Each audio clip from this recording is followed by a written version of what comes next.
Hello student. आज मैं आपको अर्थशास्त्र की पाठ योजना बताने जा रही हूँ। तो चलिए शुरू करते हैं।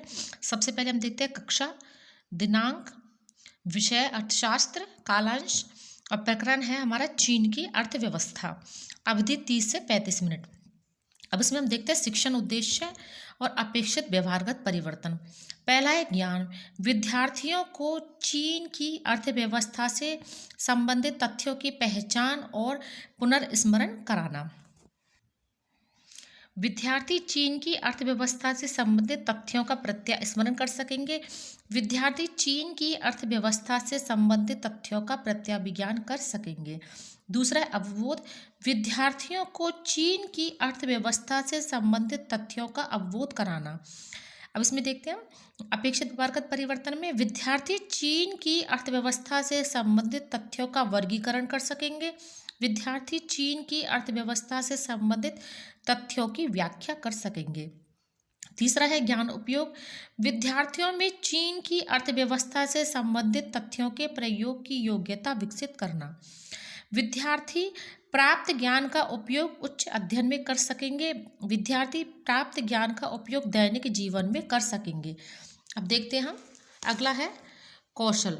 विद्यार्थियों में चीन की अर्थव्यवस्था से संबंधित तथ्यों का चार्ट बनाने की कुशलता विकसित करना।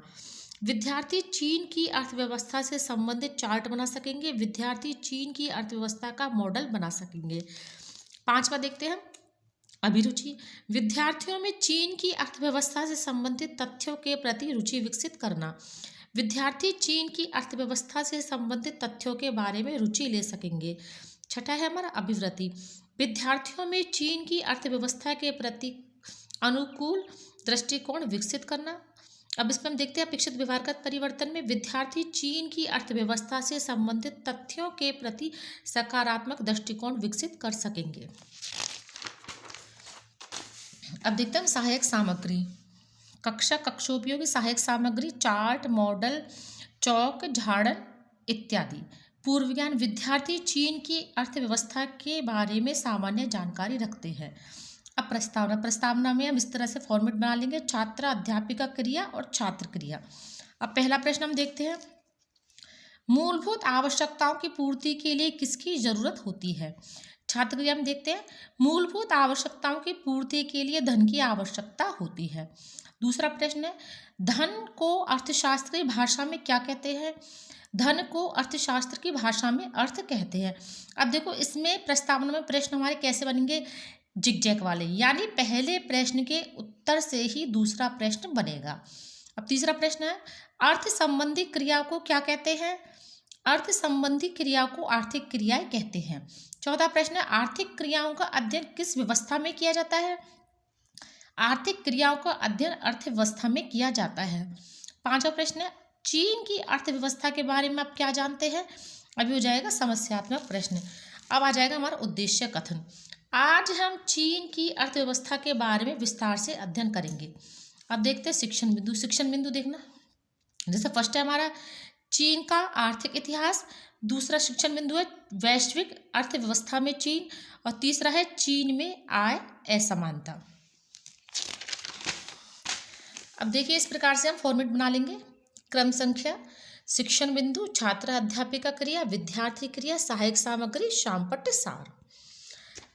अब शिक्षण बिंदु में पहला है चीन का आर्थिक विकास। विकासात्मक प्रश्न में पहला प्रश्न है, प्रस्तुत मानचित्र किस देश का है। चीन का। तो इस प्रकार से देखो हम चीन का मानचित्र बना देंगे, चीन का आर्थिक इतिहास। दूसरा प्रश्न है, प्रस्तुत मानचित्र में क्या दर्शाया गया है।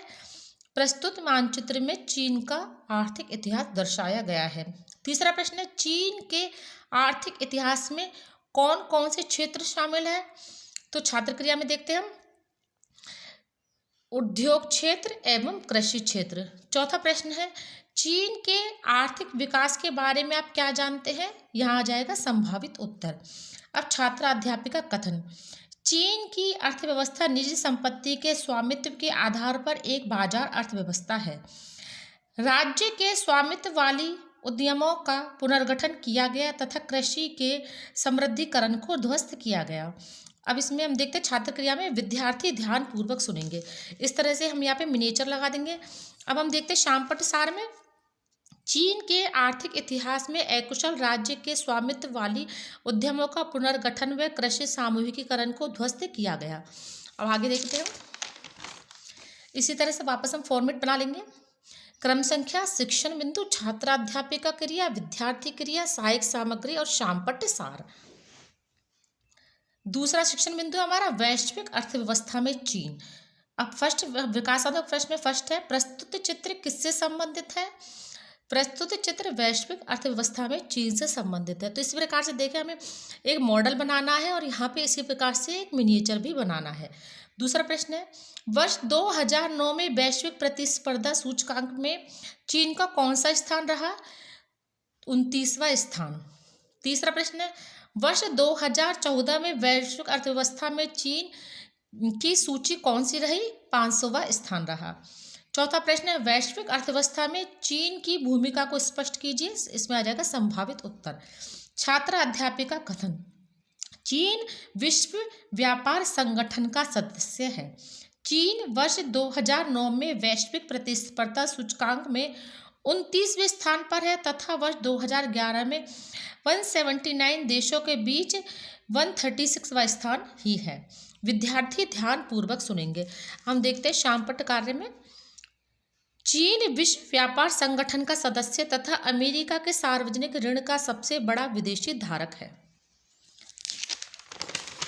अब आगे इसी प्रकार से हमें फॉर्मेट बना लेना है। क्रम संख्या, शिक्षण बिंदु, छात्र अध्यापिका क्रिया, विद्यार्थी क्रिया, सहायक सामग्री और शामपट्ट सार।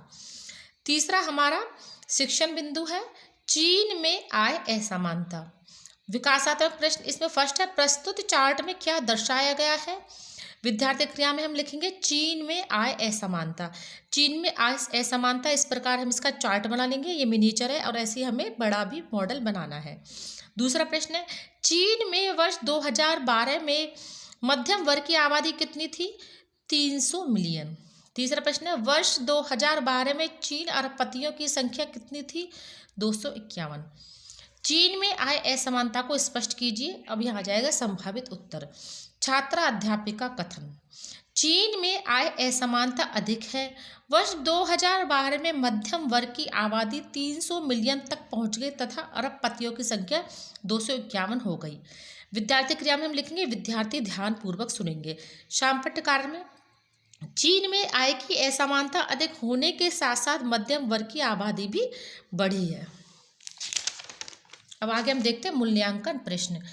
अब इसमें ऐसे निर्देश लिखेंगे निम्नलिखित प्रश्नों में से सही विकल्प का चयन करके कोष्ठक में लिखिए। पहला प्रश्न है आर्थिक क्षेत्र के निर्माण में अग्रणी माना जाता है वैश्वीकरण, निजीकरण, सार्वजनिकरण और समूहीकरण।